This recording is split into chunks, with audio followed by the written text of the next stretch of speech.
मेरे प्यारे बच्चे, गुड मॉर्निंग।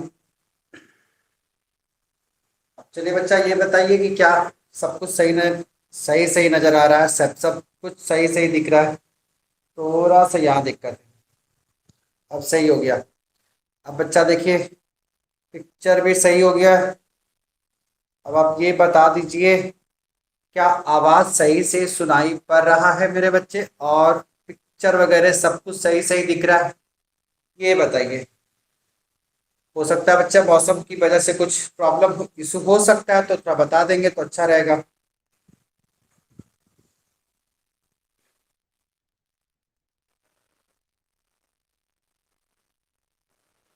चलिए बच्चा, जब सब कुछ सही है तो मेरे प्यारे बच्चे, आज के क्लास को हम लोग स्टार्ट लेते हैं। मेरे बच्चे, जैसा कि हम लोगों ने 11.3 को देखा था, मेरे बच्चे उसके कुछ थ्योरी रह गए थे।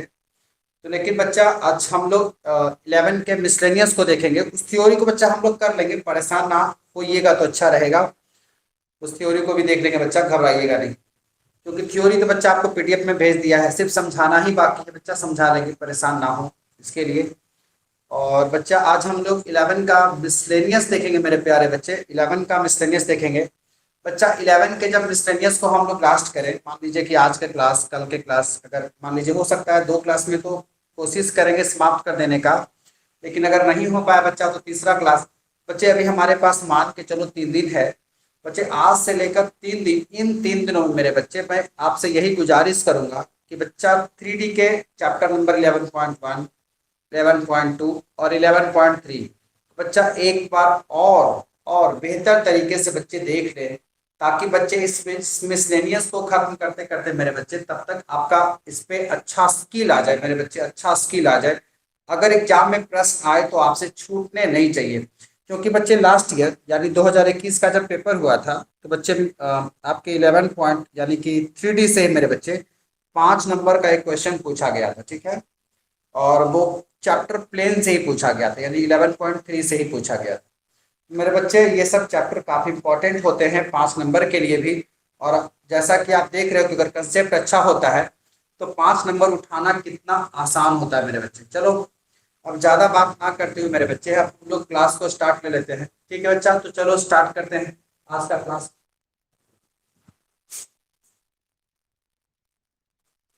चलिए बच्चे, 11 के मिसलेनियस पार्ट को हम लोग देखेंगे आज मेरे बच्चे। 11 के मिसलेनियस पार्ट को देखेंगे। देखिए जरा बच्चा, क्वेश्चन जरूर पढ़ेंगे मेरे प्यारे प्यारे बच्चे, क्वेश्चन जरूर पढ़ेंगे। आपसे क्वेश्चन में क्या कहा गया है उस बात को समझेंगे। बच्चा, हम कोशिश करेंगे अपने तरफ से कि आपको एक एक बात समझा समझा कर ही आगे बढ़ा जाए। तो मेरे प्यारे प्यारे बच्चे, जो आपसे क्वेश्चन नंबर फर्स्ट कह रहा है उस बात को समझिए। आपसे ये कह रहा है ना कि दिखाइए कि मूल बिंदु जहां भी होगा बच्चा, वहां पर के सारे कोऑर्डिनेट्स कितने होंगे? जीरो ही होंगे। मूल बिंदु से 2, 1, 1 मिलाने वाली रेखा, यानी कि पहले एक रेखा है जो मूल बिंदु से 2, 1, 1 को मिला रहा है। तो सबसे पहले मेरे बच्चे मान लीजिए कोई मूल बिंदु होगा यहाँ, जिसका कोऑर्डिनेट्स होगा 0, 0, 1, सॉरी 0, 0, 0। कोऑर्डिनेट्स का मतलब मेरे बच्चे निर्देशांक 0, 0, 0 ही होंगे। और ये जो बिंदु से ये 2, 1 और 1 को मिला रहा है, ऐसा कुछ। ठीक है बच्चा, ऐसा कुछ, ठीक है जी। तो मेरे बच्चे, मान लीजिए कि ये ओ है, तो कुछ भी मान लीजिए, यहाँ ए मान लेते हैं इसको। अब हमसे ये कहता है ना, मिलाने वाली रेखा बिंदु 3, 5, -1 और 4, 3, -1 से निर्धारित रेखा पर लंब है। क्या हो गया भाई? सर, साइड में नहीं दिख रहा। अच्छा, साइड में नहीं दिख रहा है। अच्छा, यहाँ पे ये बच्चा ए लिखे हैं, थोड़ा मान लो कि वहां से चमकता है, सही है। तो बच्चा, यहाँ 0 है, जिसके कोऑर्डिनेट्स 0, 0 और 0 है, ठीक है। थोड़ा बड़ा भी लिखेंगे अगली बार से। और मेरे बच्चे, यहाँ हमने ए लिखा है, जिसको हमने 2, 1 और 1 लिखा है। एक बच्चा और है, दो बिंदु, जो इस रेखा पर बच्चा कह रहा है कि लंब है। इस रेखा पे मेरे बच्चे लंब है इस तरीके से। और वो जो दो बिंदु हैं, मान लीजिए एक बिंदु बी है और यहाँ पे एक बिंदु सी है, और जिसके भी निर्देशांक मेरे प्यारे बच्चे दिया हुआ है। इसका तो है 3, 5 और -1, 3, 5 और -1, ठीक है बच्चा। 3, 5 और -1। और नीचे जो बच्चा वो है 4, 3 और -1। 4 3 और -1। ठीक है बच्चा, 4 3 और -1। तो मेरे बच्चे हमसे ये कह रहा है ना कि ये लंब है। बच्चा कोई दो रेखा आपस में लंब कब होती है बच्चा? हम लोग जानते हैं इसके बारे में। क्या बच्चा?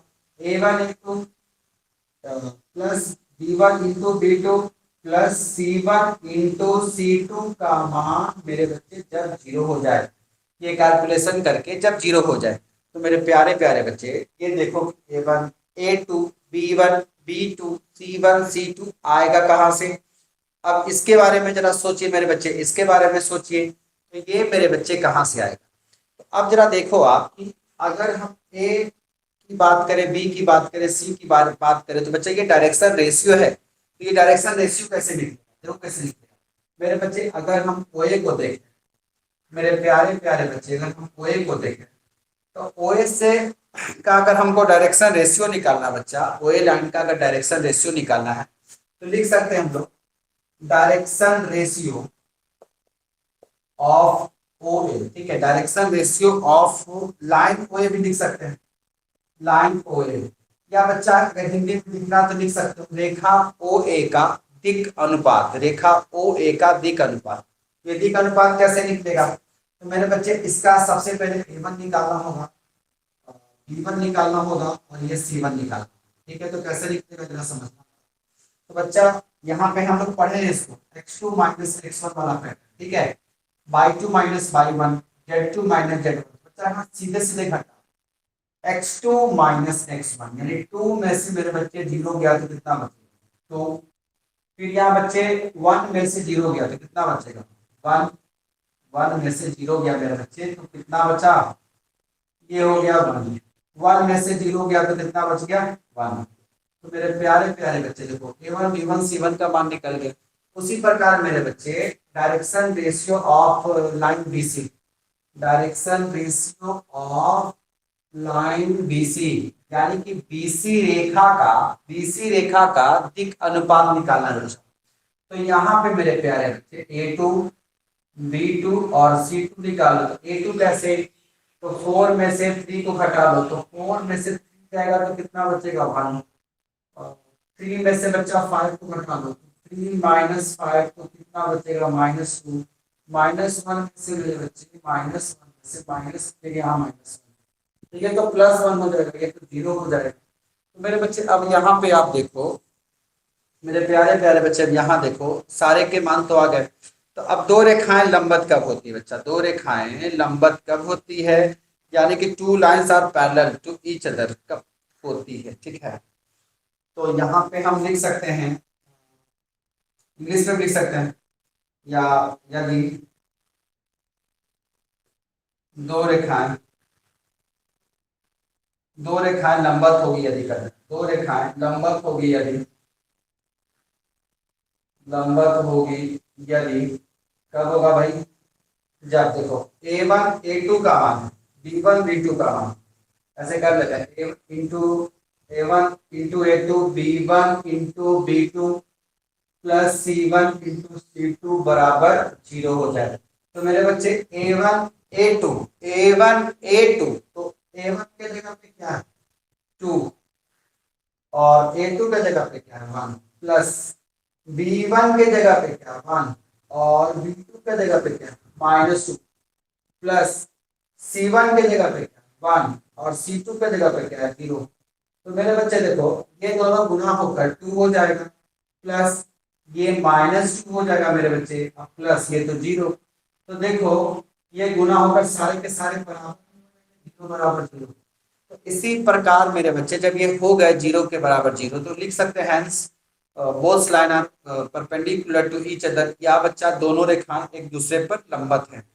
बच्चा जो हमसे कह रहा था वो लिख सकते हैं, इसीलिए लिख सकते हैं ए बी या ओ ए, या लिख सकते हैं दोनों रेखाएं परस्पर लंब, दोनों रेखाएं परस्पर लंब, दोनों रेखाएं परस्पर दोनों रेखाएं परस्पर लंब हैं, दोनों रेखाएं परस्पर लंब हैं, दोनों रेखाएं परस्पर लंब हैं। बच्चा आप इसे कर लें नोट। फिर क्वेश्चन नंबर टू की ओर करेंगे मूव। मेरे बच्चे क्वेश्चन नंबर 2 की ओर फिर मूव करेंगे हम लोग।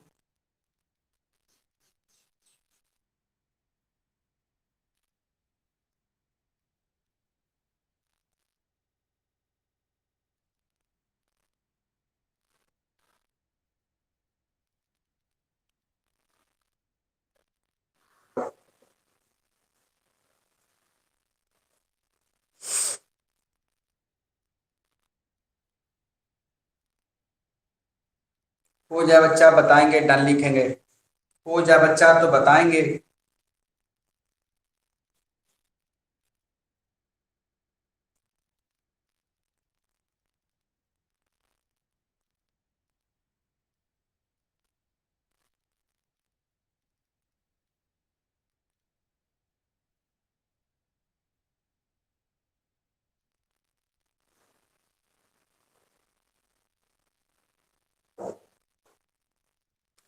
चलो शायद हो गया बच्चा, देख लो।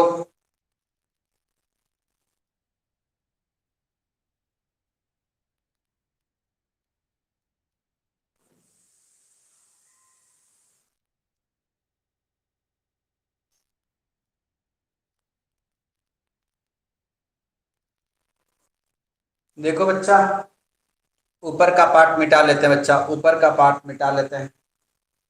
चलो जी, अब मिटा लेते हैं बाबू। अब देखो बाबू, जरा देखो, क्वेश्चन नंबर 2 को पढ़ो मेरे बच्चे, क्वेश्चन नंबर 2 को पढ़ो। मैं प्रयास करूंगा बच्चा कि हर एक बात को आपको समझाया जाए, और आप भी अपने तरफ से प्रयास करो कि हर एक बात को समझा जाए। ठीक है बच्चा, मुझे बताने और आपके नोट करने में समझदारी तो आनी ही चाहिए।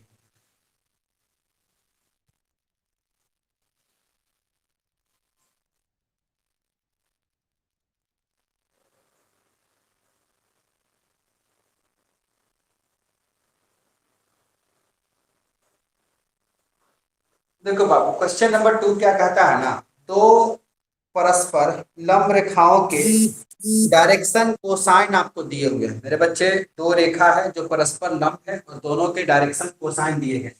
बात को यहाँ आराम से समझ लीजिए। दो रेखा बच्चा इस तरीके से, तो मान लो कि एक रेखा है L1 और एक रेखा L2, और दोनों के डायरेक्शन कोसाइन हमें दिए हुए हैं। ठीक है, L1 L2, L1 M1 N1 L2 M2 N2 ऐसे करके। ठीक है, और हमसे फिर क्या करा है कि दिखाइए कि इन दोनों रेखाओं पर लंब रेखा का दिक् कोसाइन, यानी इन दोनों रेखा पर एक और रेखा है तीसरा जो कि लंब है। तो मेरे बच्चे 3D फिगर याद होगा, मेरे प्यारे प्यारे बच्चे, आपको 3D फिगर याद होगा। 3D फिगर में बच्चा हम लोग ऐसे ही करते थे, और लंब के लिए मेरे बच्चे याद है कि हम लोग इधर ले लेते थे और बोलते थे कि हर एक एक तीनों रेखा एक दूसरे पर लंब है। बच्चा ये भी जब कह रहा है दोनों लंब है और अगला भी लंब है, तो इसको इसी तरीके से ले लेते हैं बच्चा, ये भी तो लंबी है। 3D फिगर में ऐसा हम लोगों ने देखा है। तो हमसे कहता है कि इसका डायरेक्शन कोसाइन बताइए, इसका। ठीक है, ये दोनों का तो दिया हुआ है। तो मेरे प्यारे प्यारे बच्चे, सबसे पहले हम इस बात को लिख लें क्या भाई, कि दी हुई रेखा के डायरेक्शन कोसाइन जो दिए हुए हैं उसको पहले लिख लें।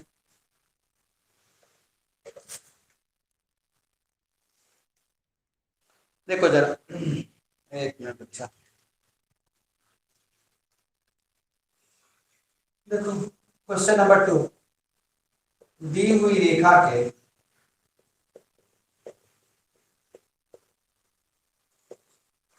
डायरेक्शन कोसाइन जो दिए हुए हैं वो क्या क्या भाई, L1 कॉमा M1 दिखाएंगे कर लीजिए, N1 है, और दी हुई रेखा ऐसे करते हैं L1 के डायरेक्शन कोसाइन ज्यादा चलेगा है, और L2 के direction cosine L2 M2 and N2 है। ठीक है, L2 M2 और N2 है। ठीक है, इस तरीके से मेरे बच्चे है, तो लिख दिए। अब देखो, अब जैसे देखो ये डायरेक्शन कोसाइन दिया, अब इसको हम लोग क्या करेंगे ना, वेक्टर में चेंज करेंगे, यूनिट वेक्टर में चेंज करेंगे। बच्चे इसके लिए भी हम लोग लिखेंगे, मेरे बच्चे हम लोग इसके लिए भी लिखेंगे। क्या लिखेंगे जरा देखना है इसको मेरे बच्चे, हम लोग इसके लिए भी लिखेंगे। इसलिए इनके अनुदिश इकाई सदिश, ठीक है, इसीलिए इनके अनुदिश इकाई सदिश, सदिश है। अब देखो क्या सदिश है, जैसे मान लो बच्चा कि यहाँ पे कोई वेक्टर ए है, ठीक है, और इसको वेक्टर बी बी के रूप में लिख लेते हैं, वेक्टर ए और वेक्टर बी। तो वेक्टर ए का यूनिट वेक्टर ऐसे, और वेक्टर बी का, और इसको बच्चा वेक्टर सी के लिए रूप में लिख देता है। बच्चा इकाई सदिश है, तो इकाई सदिश जब रहे और हमारे पास डायरेक्शन कोसाइन दिए हुए L1 M1 और N1, और इसको हम लोग को वेक्टर के रूप में लिखना है। तो बच्चा वेक्टर के रूप में लिखेंगे तो कैसे लिखेंगे, L I cap M J cap और N K कैप, ठीक है।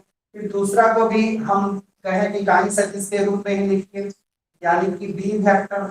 बच्चा दूसरे का जो मान है, दूसरे का जो मान है, पहले का तो L1 M1 और N1 है, दूसरे का जो मेरा डायरेक्शन कोसाइन था L2 M2 और N2, तो उसके लिए हम लोग को यूनिट वेक्टर के रूप में लिखना है, यानी कि हमको आई जे के देकर, तो बच्चा L2 I cap M2 J cap और N2 K कैप हो गया, ठीक है बाबू। इसके बाद मेरे प्यारे प्यारे बच्चा हमसे ये बोल रहा था कि जो तीसरा ये रेखा है ना, इन दोनों पे भी लंब है। तो अगर ऐसी बात हुई कि एक रेखा जो है, दो रेखा और ये लंब कह रहा है, तो इसका मतलब मेरे बच्चे, इसका मतलब ये हुआ, इसका मतलब ये हुआ कि वेक्टर सी जो है लंब बोल रहा है इन दोनों को, इसका जो मान है इसके क्रॉस प्रोडक्ट के बराबर है। इसका जो मान है मेरे बच्चे, इसके क्रॉस प्रोडक्ट के बराबर। ये चीज बच्चा हम लोगों ने वेक्टर वाले चैप्टर में देखा हुआ है, ठीक है, वहां पे अगर आप जाकर थ्योरी पढ़ेंगे तो यहाँ बात समझ में आएगी।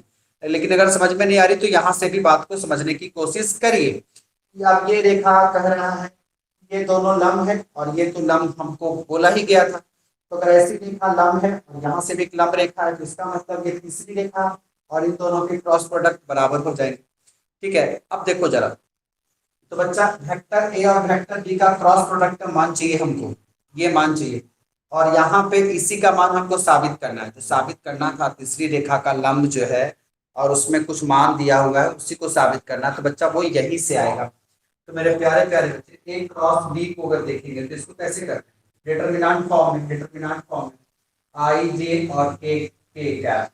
फिर मेरे बच्चे हम लोग लिखेंगे यहाँ L1 M1 N1, फिर यहाँ बचा L2 M2 और ये N2। मेरे बच्चे इसका कैलकुलेशन, पहले इतनी सी बात आप नोट कर लो फिर ऊपर लिखते हैं बच्चे, पहले इतनी सी बात आप नोट कर लो तो फिर ऊपर लिखेंगे बाबू।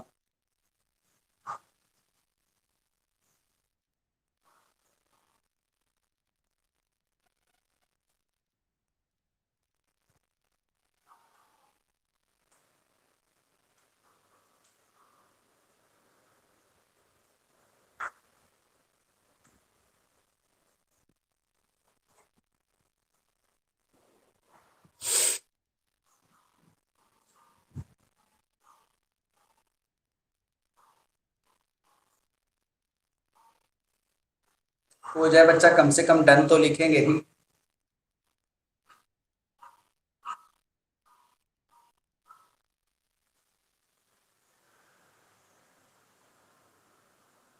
तीसरी रेखा का बच्चा डायरेक्शन को साइन निकालना है, तो सी का डायरेक्शन को साइन तो अब निकाल ही लेंगे। चलो, अब मेरे बच्चे ऊपर कम से कम अगर आप चाहें तो मिटा दो तो ज्यादा अच्छा रहेगा बच्चा, अगर ऊपर का मात मिटा लें तो अच्छा रहेगा, आगे करने में सुविधा हो जाएगी बाबू। ऊपर का ही कम से कम मिटा लेते हैं बच्चा। क्वेश्चन नंबर 2 था ये। तो मेरे प्यारे प्यारे बच्चे यहाँ देखना, अगर हम इसको लिख रहे होंगे आई कैप, बच्चा सी कैप का मान है आई कैप। अब मेरे बच्चे देखो direct M1 into N2, M1 into N2 minus M2 into N1, M2 N1, फिर बच्चा माइनस जे कैप, माइनस जे कैप। तो बच्चा यहाँ पे क्या होगा, L1 N N2, L1 N2 minus L2 N1, L2 N1, ठीक है। बच्चा इसको निकाल दो।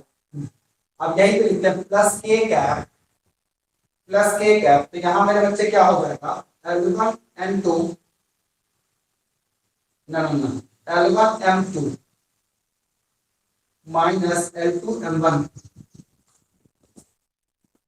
तो मेरे बच्चे जो तीसरा रेखा था जिसको वेक्टर सी के रूप में हम लोग लिख रहे थे यहाँ पे, तो अब आपसे यहाँ पे ये पूछा था कि वेक्टर जो सी आया है इसके डायरेक्शन को साइन बताइए। तो मेरे बच्चे बता, ये जो आई के साथ लिखा हुआ है तो ये क्या इसका डायरेक्शन को साइन नहीं हो जाएगा?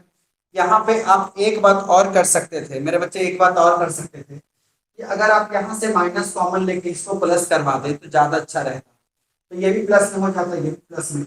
डायरेक्शन कोसाइन मेरे बच्चे आप देखते ये m1 का मान हो जाता और ये n1 का मान हो जाता, यानी कि l का मान, ये n का मान और ये n का मान डायरेक्शन कोसाइन में। अब मेरी बात सुनो, हम कहना क्या चाह रहे सुनो, इसको पहले माइनस कॉमन करके इसको प्लस करवा आई कैप, इसको आई को भी लास्ट में लिख सकते हैं m1 into n2 m2 n1 आई कैप।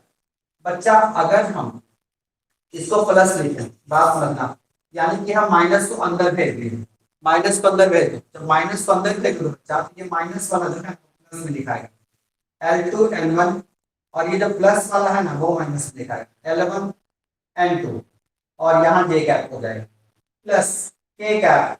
तो मेरे बच्चे प्लस है ही तो इसको कुछ नहीं बदलना, कुछ नहीं बदलना, ठीक है। जैसे लिखा है मेरे बच्चे वैसे ही लिखे रहने देना, वैसे ही लिखे रहने देना, इसको हटा दो। अब मेरे बच्चे जो हमसे कह रहा था कि डायरेक्शन को साइन बताइए, तीसरी रेखा जो था उसका, तो मेरे बच्चे देखो आई से जो पहले है वो एल का मान, जे से जो पहले है वो बच्चा एल का मान, और के से मतलब के साथ लिखा हुआ है के का जो कोएफिशिएंट है वो बच्चा एन का मान, यही हमारा डायरेक्शन कोसाइन है। तो बच्चा direction cosine of C cap, तो मेरे बच्चे डायरेक्शन कोसाइन सी का क्या हो जाएगा, एक तो ये हो जाएगा m1 n2 minus m2 n1, एक तो ये हो जाएगा कॉमा करके लिख सकते हो, दूसरा ये होगा L2 N1 L1 N2, ठीक है, फिर कॉमा करके मेरे बच्चे इधर ही आते हैं क्योंकि उधर चमकता होगा आपको। ये तीसरा वाला क्या है भाई L1 M2 minus L2 M1, तो मेरे बच्चे ये हो गए इसके आंसर। ये बच्चा ये इसका आंसर हो गया, ये इसका आंसर हो गया मेरे बच्चे। आप इसे कर ले नोट, मेरे बच्चे आप इसे नोट कर लें, तब तक मैं नीचे वाला मिटा दूं। अब क्वेश्चन नंबर 3 की ओर मूव करेंगे, पहले आप इसे कर लो नोट, तब जाके क्वेश्चन नंबर 3 की ओर बच्चे जाएंगे। और क्वेश्चन नंबर 3 आपका बेहद ही आसान क्वेश्चन है।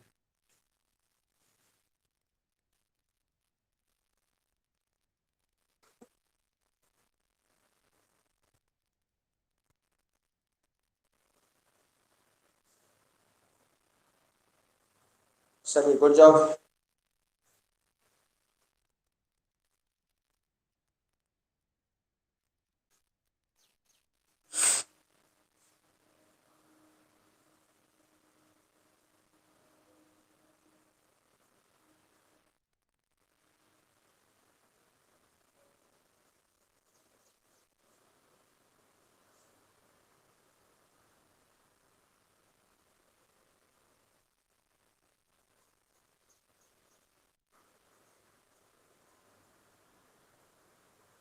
चलो बच्चे अगर हो गया हो तो आगे बढ़ा जाए, अगर आपका हो गया हो तो चलिए बढ़ा जाए बच्चे, बढ़ते हैं। अगर किसी बच्चे को ऑब्जेक्शन हो तो बच्चा को रोक सकता है मुझे, और नहीं अन्यथा बच्चा मैं इसे मिटाकर क्वेश्चन नंबर 3 की ओर मूव कर रहा हूँ। मेरे बच्चे क्वेश्चन नंबर 3 की ओर मैं मूव करूंगा।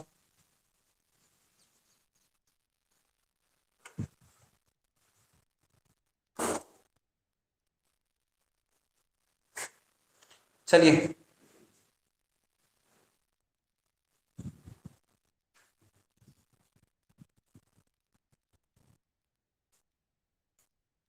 क्वेश्चन नंबर 3 देखिए बच्चा, क्वेश्चन नंबर 3 देखिए, ये भी एक बेहद ही आसान क्वेश्चन है। जरा देखेंगे आप इसमें, बच्चा इसमें आपसे ये कह रहा है ना उन रेखाओं के मध्य कोण ज्ञात करिए जिसके दिक अनुपात आपको दिए हुए ए बी सी। बच्चा कल हम लोगों ने कोण निकालने का एक फॉर्मूला पढ़ा था, पहले आप देखो कि क्या फॉर्मूला था। कॉस थीटा बराबर, तो क्या था, A one into A two plus B one into B two plus C one into C two. और मेरे प्यारे बच्चे यहाँ था रूट अंडर ए वन का स्क्वायर प्लस बी वन का स्क्वायर प्लस सी वन का स्क्वायर, फिर रूट अंडर ए टू का स्क्वायर प्लस बी टू का स्क्वायर प्लस सी टू का स्क्वायर। ठीक है बच्चा। और बोला था इसके जो भी एंगल के मान होंगे वो पॉजिटिव होंगे, तो मेरे बच्चे आप इसे मॉड में भी लिख सकते थे, ऐसा कुछ कहा था हमने। और मेरे बच्चे अब देखो, तो यहाँ पे आपको जो डायरेक्शन कोसाइन दिए हुए ए बी सी, देखो यहाँ ए वन का जो मान है मेरे बच्चे वो ए, और बी वन का जो मान है वो बी, और जो सी वन का मान है मेरे बच्चे वो सी। और एक दूसरा डायरेक्शन कोसाइन भी आपको दिया हुआ है मेरे बच्चे, एक दूसरा डायरेक्शन कोसाइन भी दिया हुआ है, वो ये है देखना, ए टू का जो मान है मेरे बच्चे वो क्या है, बी माइनस सी। फिर बी टू का जो मान है मेरे प्यारे बच्चे वो देखना, सी माइनस ए, सी माइनस ए। और सी टू का जो मान है मेरे बच्चे वो क्या है, ए माइनस बी, ए माइनस बी। अब कुछ नहीं करना मेरे बच्चे, बस मान रख देना ए वन, ए वन के जगह पे क्या ए टू के जगह पे क्या बचा, ए टू के जगह पे है into B minus C plus B one के जगह पे क्या है बी टू के जगह पे क्या है सी माइनस ए प्लस सी वन के जगह पे मेरे बच्चे सी, और सी टू के जगह पे क्या है ए माइनस बी है। बताओ मुझे मेरे बच्चे। अब उसके बाद देखो नीचे जो लिखा है मेरे बच्चे वैसे ही रहने देना, ए वन का स्क्वायर प्लस बी वन का स्क्वायर प्लस सी वन का स्क्वायर, फिर मेरे बच्चे रूट अंडर ए टू का स्क्वायर प्लस बी टू का स्क्वायर प्लस सी टू का स्क्वायर।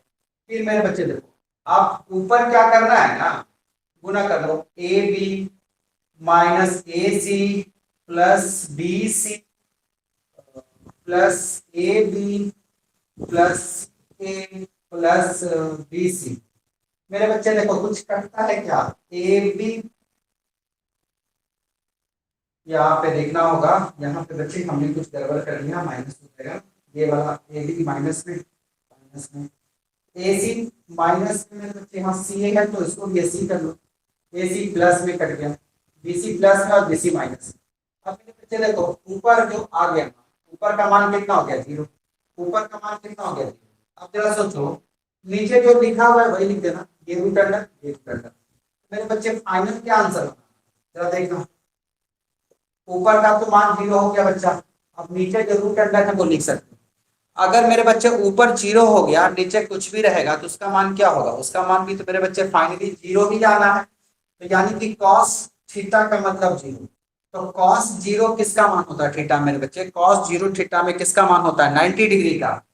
बच्चे ये कॉस 90 डिग्री का मान है, यानी थीटा का मतलब कितना बच्चा, थीटा का मतलब है 90 डिग्री। थीटा का मतलब मेरे बच्चे क्या है 90 डिग्री, यही आपका आंसर है, यही प्यारे प्यारे बच्चे आपका आंसर। कर लो इसे नोट। क्वेश्चन नंबर 4 भी मेरे बच्चे बेहद ही आसान क्वेश्चन है, क्वेश्चन नंबर 4 भी बच्चे मेरे बेहद ही आसान क्वेश्चन है, जरा देखना इसे।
चलिए बच्चे शायद हो गया हो तो बताइए, क्या मेरे प्यारे प्यारे बच्चे, अगर आपका हो गया हो तो बताएं मुझे।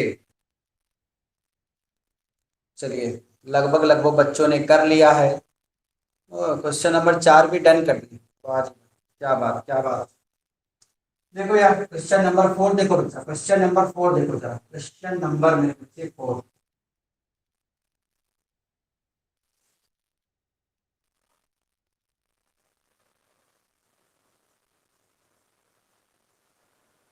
देखो बच्चा, कहता है ना, एक्स अक्ष के समानांतर तथा मूल बिंदु से जाने वाले रेखा का समीकरण। बच्चा सबसे पहले रेखा का समीकरण, तो बच्चा रेखा का समीकरण क्या होता है, क्या आप इस बात को जानते हो? X minus x one upon A, Y minus Y one upon B, और sorry z minus Z one upon C. यही होता है रेखा का समीकरण बच्चा, यही होता है। शायद उधर चमक रहा है, लेकिन बच्चा चमक रहा होगा उधर, लेकिन हम हाँ बच्चा 4 बन गया, अच्छी बात। बच्चा एक्स माइनस एक्स वन बटा A, Y minus Y one बटा B, Z minus Z one बटा सी, यही होता है। तो मेरे बच्चे, जब हम समीकरण निकालना होगा तो यहाँ मुझे एक्स वन वाई वन और जेड वन के मान चाहिए, और ए बी सी के मान चाहिए। अगर इसका मान रख देंगे तो हमारा समीकरण भी निकल जाएगा। ठीक बच्चा, समीकरण है तो एक्स वाई जेड तो रहना ही चाहिए। अब देखो, आपसे जो कह रहा है ना, देखो ध्यान से, एक्स अक्ष के समानांतर, देखो कह रहा कि एक रेखा जो है वो किसके समानांतर है? एक्स अक्ष के समानांतर। तो मान लो मेरे बच्चे कि ये एक्स एक्सिस, बच्चा ये एक्स एक्सिस वाला रेखा, ठीक है कि एक्स एक्सिस वाला रेखा, पहली बात समझो। और एक्स अक्ष के समानांतर एक और रेखा है, देखो एक्स अक्ष के समानांतर एक रेखा है। तो अब मेरे बच्चे देखो, यहाँ पे देखना थोड़ा सा, एक्स एक्सिस है और ये भी एक्स अक्ष के समानांतर है। तो अब इस बात को पहले ध्यान से रखो, अगर कोई एक्सिस है और उस अक्ष के समानांतर कोई रेखा जाएगा, उस अक्ष के समानांतर कोई रेखा जाएगा बच्चा, तो दोनों के जो डायरेक्शन रेशियो होंगे ना वो समान। हम फिर से बोलते हैं, फिर सुनो, अगर कोई अक्ष के समानांतर हम एक दूसरा रेखा खींचे, तो मान लो कि हम एक्स एक्सिस बोल रहे हैं, इस अक्ष के समानांतर यहाँ रेखा खींचेंगे, तो इसका जो डायरेक्शन रेशियो होगा ना, जो भी डायरेक्शन रेशियो होगा, एक्स एक्सिस का जो डायरेक्शन रेशियो होगा उसी, वही डायरेक्शन रेशियो इसका भी होगा, वही डायरेक्शन रेशियो मेरे बच्चे इसका भी होगा। ठीक है, मेरी बात समझना, इसका भी डायरेक्शन रेशियो वही होगा। तो हमसे जो यहाँ कह रहा है मेरे बच्चे, कि मूल बिंदु से जाने वाली रेखा का समीकरण। तो अब मेरे प्यारे प्यारे बच्चे ध्यान से सुनो, मूल बिंदु से जाना है रेखा को। रेखा को कैसे जाना है? मूल बिंदु से जाना है, यानी मेरे बच्चे पॉइंट दिया हुआ है, यानी कि बिंदु दिया हुआ है, कहाँ से जाना है भाई? मूल बिंदु से जाना है, 0 0 और 0। इसका मतलब मेरे बच्चे, ये x1 का मान है, ये y1 का मान है, और ये z1 का मान है। इस तरीके से जाना, ठीक है। अब दूसरी बात, एक्स एक्सिस के समानांतर मान लो कि एक रेखा है ओ, मान लो कि ये ओ ए कहीं कह देते हैं। तो ओ ए जो है मेरे बच्चे, ओ ए जो है पैरेलल है, पैरेलल है एक्स एक्सिस, एक्स एक्सिस के ये पैरेलल है। इस बात को पहले समझो, एक्स एक्सिस के पैरेलल है। इसका मतलब मेरे बच्चे कि ओ ए का डायरेक्शन कौन सा है? देखिए, डायरेक्शन रेशियो ऑफ ओ ए बराबर होगा direction ratio of x axis. देखो पूरे बात को लिख रहे, एक्स एक्सिस के बराबर, दोनों के डायरेक्शन रेशियो तो होंगे ना, वो बराबर होंगे। अब एक्स अक्ष पे मेरे बच्चे ध्यान से सुनो, एक्स अक्ष पे जो डायरेक्शन रेशियो होता है ना, एक्स अक्ष पे वो क्या होता है, ध्यान से सुनो। अगर हम जिस अक्ष की बात कर रहे हैं बच्चा, आप जाके शुरुआत के समय में देखना, तो हम लिखाए हैं एक्स अक्ष का, वाई अक्ष का और जेड अक्ष का डायरेक्शन रेशियो। एक्स अक्ष का होता है मेरे बच्चे 1 0 0, वाई की बात करेंगे तो एक्स वाला 0 और वाई के जगह पे 1 होता है, और जेड के जगह पे 0। अगर हम जेड एक्सिस की बात करते हैं, एक्स वाला 0, वाई वाला 0 और जेड के जगह पे 1 होता है। यही बात याद रखना। तो इसका जो डायरेक्शन रेशियो होगा वो ऐसे होगा 1 0 0। इसका भी डायरेक्शन रेशियो कितना होगा? 0 और 0। इसकी बात चर्चा हम करने जा रहे हैं यहाँ पे, बराबर 1 0 और 0। तो मेरे बच्चे, ये किसका मान है? ये ए का मान है, ये बी का मान और ये सी का मान। ए बी सी का मान ही तो रखना था। तो बच्चा हमसे जो कह रहा था, क्या कह रहा था? कि रेखा का समीकरण, यानी कि equation of line, equation of line लिख सकते हैं रेखा का समीकरण। तो वो क्या होता है, x minus x one upon A, Y minus Y one upon B, Z minus Z one upon C. तो मेरे प्यारे प्यारे बच्चे देखो, एक्स वन का मान हम, वाई वन जेड वन का मान सबका जीरो, ए का मान वन, वाई ये जीरो और ये भी जीरो, जेड जेड वन का मान जीरो ये भी जीरो। तो मेरे बच्चे फाइनल जो आंसर हो गया एक्स बटा वन, वाई बटा जीरो और जेड बटा जीरो, यही हमारे समीकरण के आंसर हो गए। एक्स बटा वन बराबर वाई बटा जीरो और जेड बराबर जेड बटा जीरो। ठीक है मेरे प्यारे प्यारे बच्चे, आप इसे नोट कर लो, मेरे बाबू इसे नोट कर लो, अच्छा रहेगा, जल्दी से कर लेना।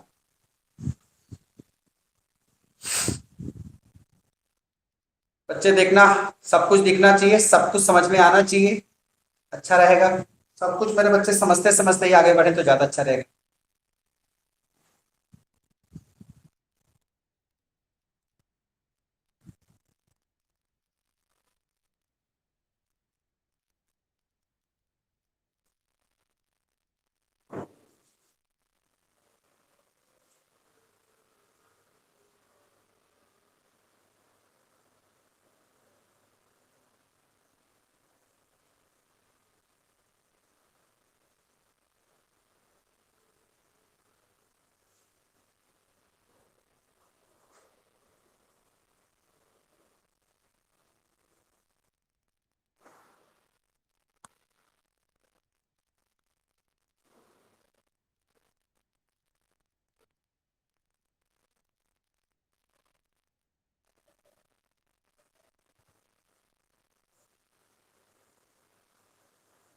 एक चीज याद रखिएगा बच्चा, कभी कभी मान लीजिए कि हम इसके डायरेक्शन रेशियो के रूप में भी बोल देते हैं, और कभी कभी मेरे बच्चे वन जीरो और जीरो को डायरेक्शन कोसाइन भी कहेंगे। तो मेरे बच्चे कभी कभी डायरेक्शन कोसाइन भी कह ले या डायरेक्शन रेशियो भी कह दे, दोनों का मीनिंग मेरे बच्चे यहाँ पे सेम ही होगा। अगर मान लीजिए कि हम इसको डायरेक्शन कोसाइन भी कह देते तब भी कोई दिक्कत नहीं होता, डायरेक्शन रेशियो भी कह रहे हैं तो भी कोई दिक्कत नहीं। अगर डायरेक्शन कोसाइन कहते तो यहाँ एल एम और एन लिखता, और तब भी मेरे बच्चे इसका मान में कोई फर्क नहीं पड़ता, मेरे बच्चे कोई फर्क नहीं पड़ता।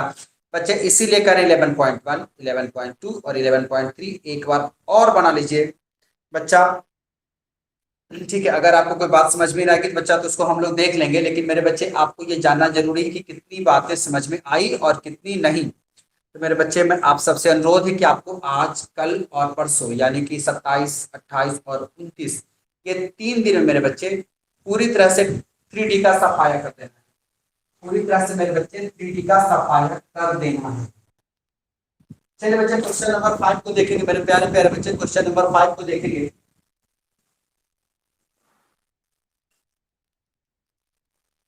देखिए क्वेश्चन नंबर 5 को देखिए बच्चा, तो यहाँ पे मेरे बच्चे हमसे जो बात कही गई है वो देखिएगा। कहता है यदि बिंदु ए बी सी डी के निर्देशांक दिए गए, तो मेरे बच्चे जो ये जो निर्देशांक दिए गए ना, तो इसको वेक्टर में बदल लेते हैं। तो बच्चा देखो जरा 5 नंबर, तो वेक्टर ए का मतलब क्या होगा, क्या होगा भाई, 1 2 3 है, तो 1 आई कैप, तो 1 लिखना तो जरूरी नहीं, 2 जे कैप प्लस 3 के कैप, ठीक है जी।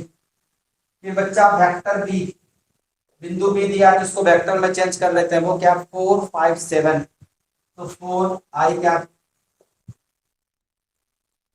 7 के कैप। सी वेक्टर का मतलब चलो, सी वेक्टर का मतलब चलो, सी वेक्टर का मतलब -4 3 -6, -4 आई कैप प्लस 3 जे कैप -6 के कैप।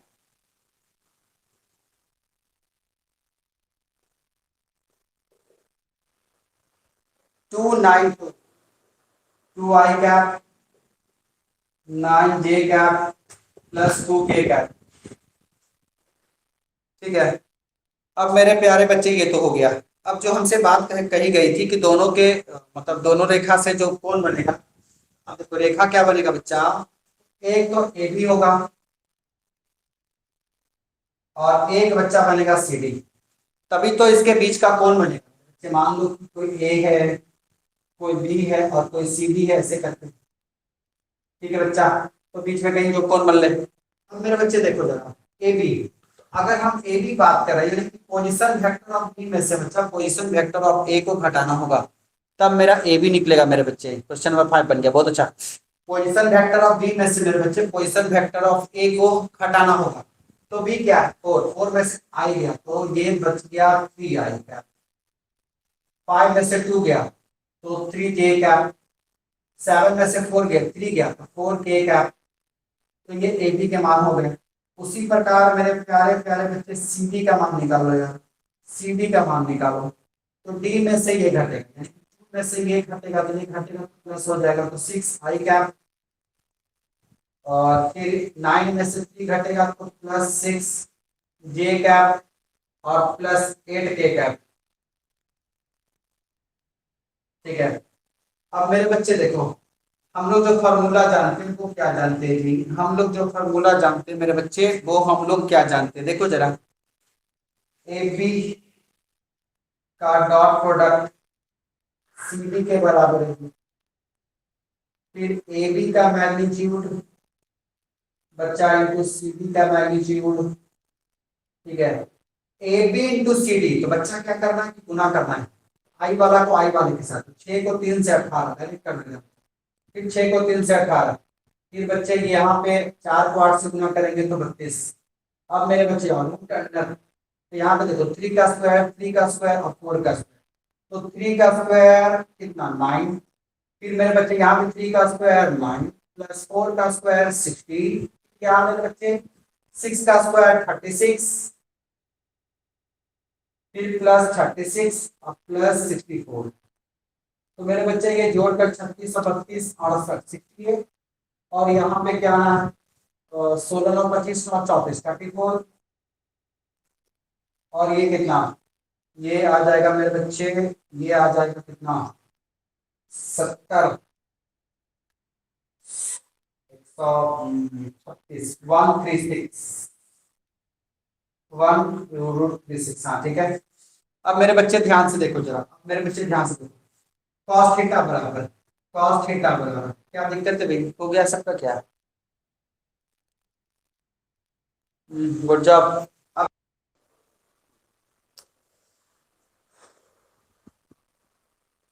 अब देखो बच्चा देखो जरा, हाँ तो अब हम लोग 68 लिए यहाँ पे कर कॉस थीटा,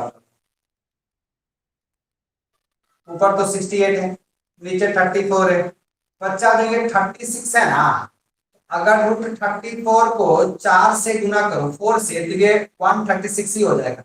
बच्चा तो देखो √34 तो कितना हो जाएगा बच्चा, 34 नहीं हो जाएगा, और √4 का मतलब क्या 2, तो बच्चा 34 और 2 कितना आता है 68, और 68 कट कितना आ गया, तो cos थीटा बराबर मेरे प्यारे प्यारे बच्चे 1 हो रखा है, तो कॉस जो 1 जो है मेरे बच्चे, कॉस 0 डिग्री का मान नहीं, तो थीटा का मतलब क्या हो गया 0 डिग्री, थीटा का मान मेरे प्यारे प्यारे बच्चे 0 डिग्री हो गया। तो बताओ क्या आंसर आया था ये सब आपको, हाँ जी, ये आंसर मेरे बच्चे क्या आपका आया था, जरा देख लो।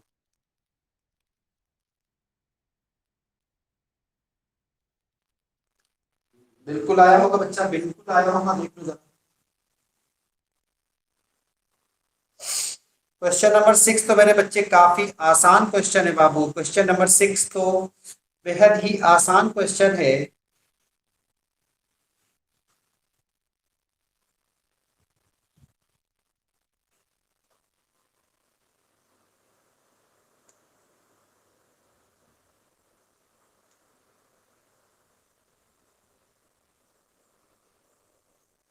चलिए, गुड जॉब, बहुत सारे बच्चे बना भी रहे हैं, अच्छा है, बहुत अच्छा बात है बच्चा। ये सब क्वेश्चन बच्चा आसान होता है, और मुझे ये लगता है कि मेरे कोई भी ऐसा बच्चा मेरे पास नहीं है जो जिससे ये सब क्वेश्चन ना बने या ना समझ में आए। देखिए क्वेश्चन नंबर 6 काफी बच्चों ने कर लिया है, बहुत अच्छी बात है मेरे बच्चे, बहुत अच्छी बात है। चलो देखो बच्चा, क्वेश्चन नंबर 6 भी आपको करके दिखा ही लेते हैं, क्या बच्चा क्वेश्चन नंबर 5 हो गया हो तो बताना जरा, क्वेश्चन नंबर 5 क्या हो गया है तो बताइएगा बच्चा, बताइएगा।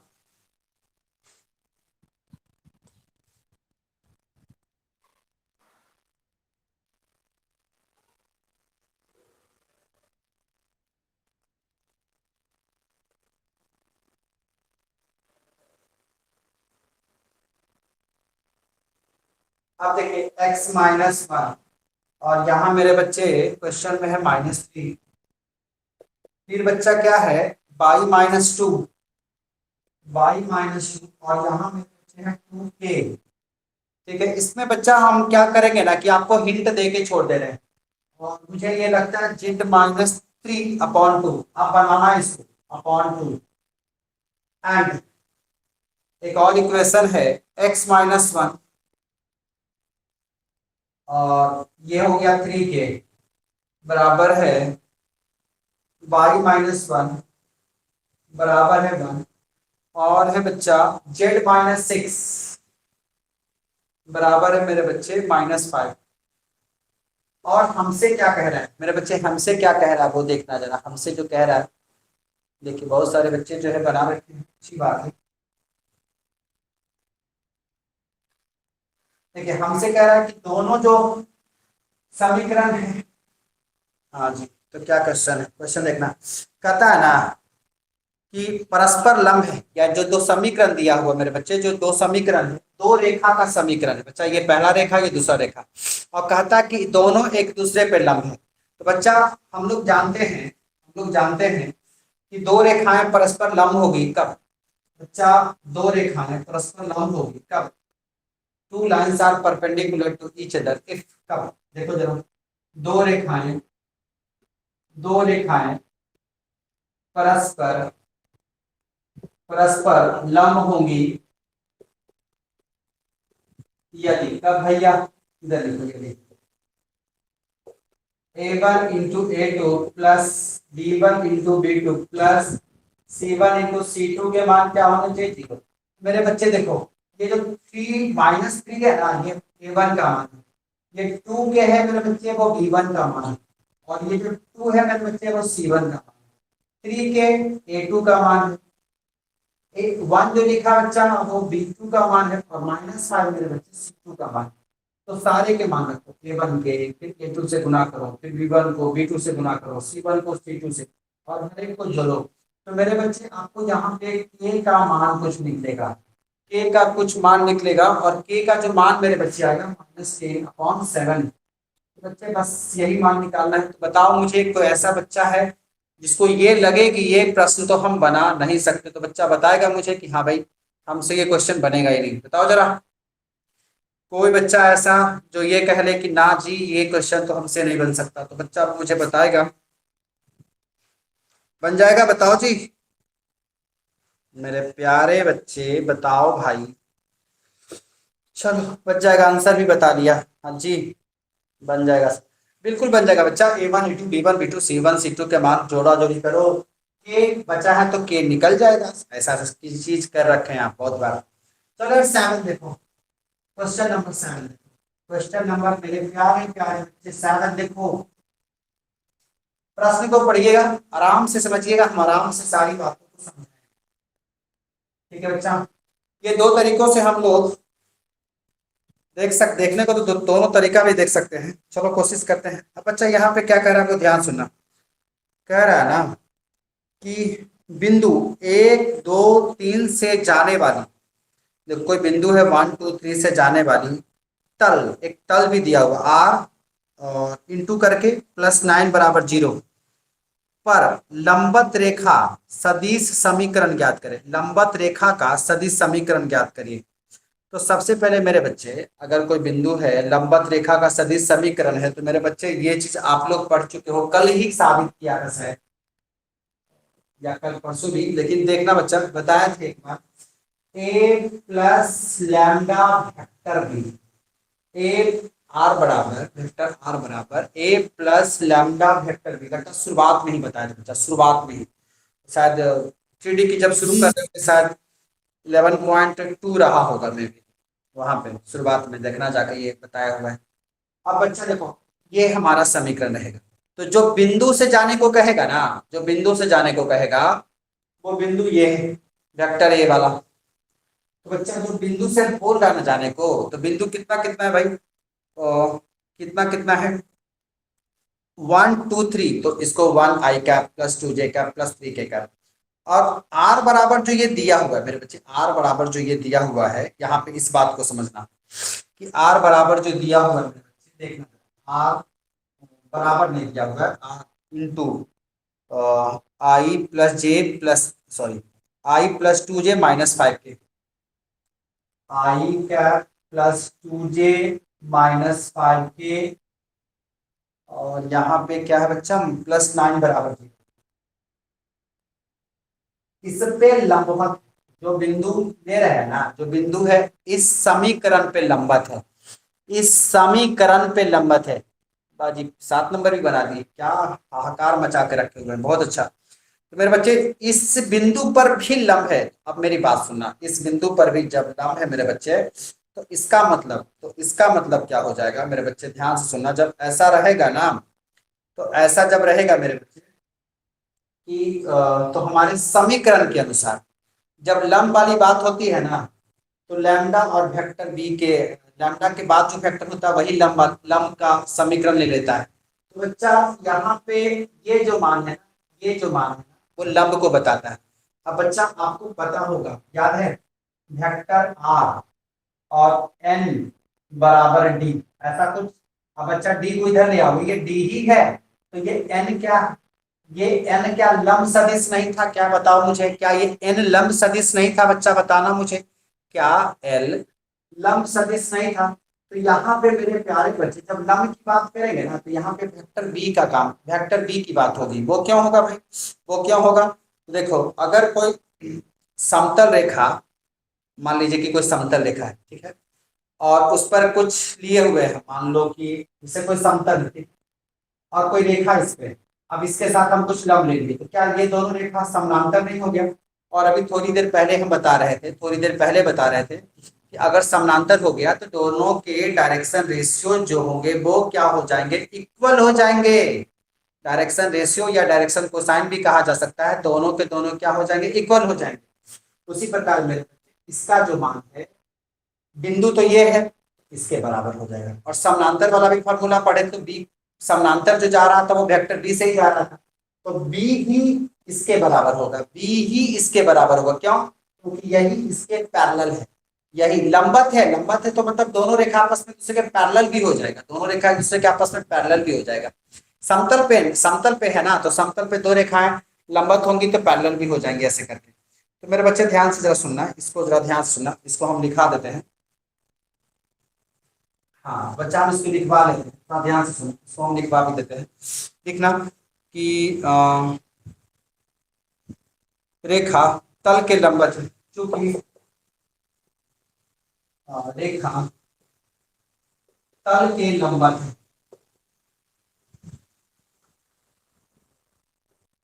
रेखा जो मेरे बच्चे तल के लंबवत है, पूरा बात लिखा देते हैं, इसलिए अभिलंब के समानांतर होगा, इसीलिए अभिलंब के समानांतर, जो अभिलंब दिया हुआ है बच्चा उसी के समानांतर होगा, अभिलंब जो दिया हुआ है उसके समानांतर होगा। समानांतर जब होगा तो दोनों दोनों के डायरेक्शन कोसाइन बराबर होंगे, यानी कि हम वेक्टर बी के लिए चिल्ला रहे हैं कि वेक्टर बी का जो रेशियो होगा वो यही हो जाएगा, ये वाला रेशियो। और ये हम समानांतर, ये अभिलंब का ही दिखा रहा था, अभिलंब का ही मान है। जब समानांतर होगा तो इसका डायरेक्शन रेशियो होगा 1 1 2 और -5, 1 2 और -5। तो यहाँ से जो इक्वेशन बनेगा 1 2 और -5 से, तो उसका पोजीशन वेक्टर तो यही होगा ना, 1i cap plus 2j cap और -5k कैप। और बच्चा जब बिंदु की बात कर रहा है, बच्चा जब बिंदु लिखा हुआ है कि वह रेखा बिंदु, लिखा हुआ चूंकि रेखा बिंदु कितना से गुजरता है जी, बिंदु कितना बच्चा, 1 2 3 से गुजरता है, 1 2 3 से गुजरता है।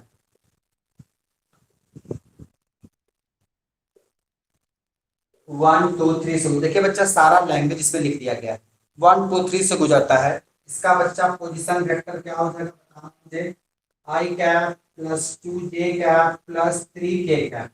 तो मेरे बच्चे अब कुछ नहीं करना, अब कुछ नहीं करना, अब सबका मान रख देंगे, हमारा आंसर हो जाएगा। तो vector A plus lambda vector B सदिश रूप में लिखने को बोला था। ए का मान ये रहा, i cap plus 2j cap plus 3k cap, फिर मेरे बच्चे प्लस लैम्डा लिखो, और वेक्टर बी का मान ऊपर है बच्चा, i cap plus 2j cap -5k A cap, यही मेरे प्यारे बच्चे आपका आंसर है। यही बच्चा वेक्टर फॉर्म में ही लिखने को बोला था, बच्चा यही वेक्टर फॉर्म है। तो मेरे बच्चे ये प्रश्न भी आपका हो गया है और आप इसे जल्दी से कर लें। तब बच्चा क्वेश्चन नंबर हम लोग नेक्स्ट 7 था, तो 8 की ओर मूव करेंगे बच्चा। क्वेश्चन नंबर 8 की ओर भी मूव करेंगे, जल्दी से जल्दी चलिएगा तो हो जाएगा।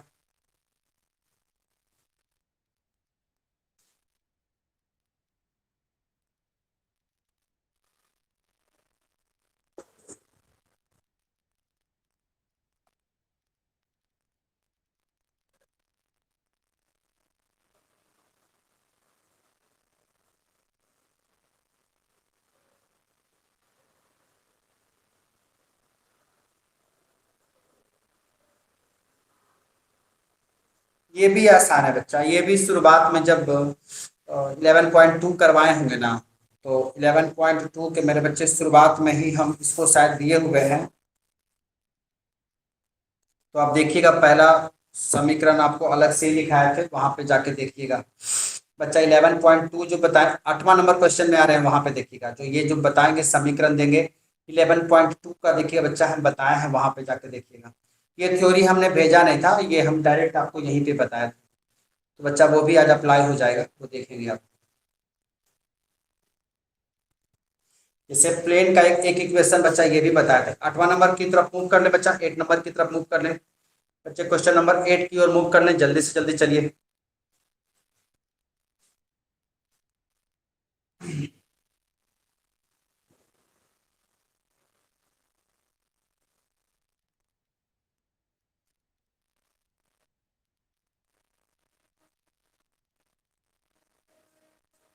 देखिए बच्चा क्वेश्चन नंबर 8 कहता है कि बिंदु ए बी सी से जाने वाले तल, ठीक है। हाँ बच्चा, सबसे पहले एक हम लोग इक्वेशन ऑफ प्लेन के बारे में जानते हैं, ठीक है। नहीं तो सबसे पहले देखिए जो बिंदु दिया हुआ है ना ए बी सी, बच्चा जो बिंदु दिया हुआ है, पॉइंट जो दिया हुआ है, पॉइंट या जो बिंदु दिया हुआ है बच्चे ए बी सी, वास्तव में वो x1 y1 और ये z1 के मान है। ये मेरे बच्चे x1 y1 वो z1 के मान है।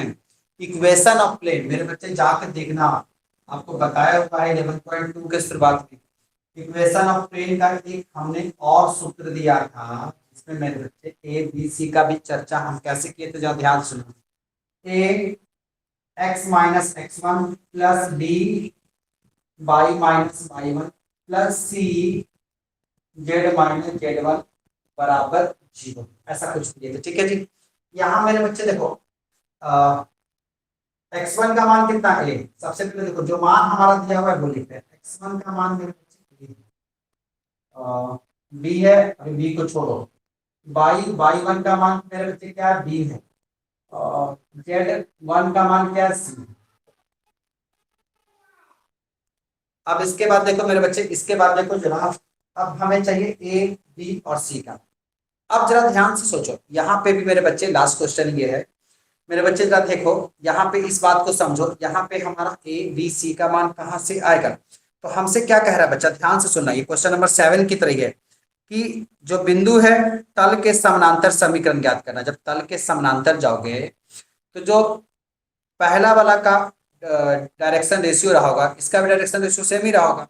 तो जो हमारा समीकरण दिया हुआ था बच्चा, समीकरण देखो क्या दिया हुआ था, और इसके बाद मेरे बच्चे जो हमारा मान दिया था आई प्लस जे प्लस के कैप, आई प्लस जे प्लस के कैप बराबर कितना था 2। तो मेरे बच्चे यहाँ पे 1, यहाँ पे 1, यहाँ पे 1।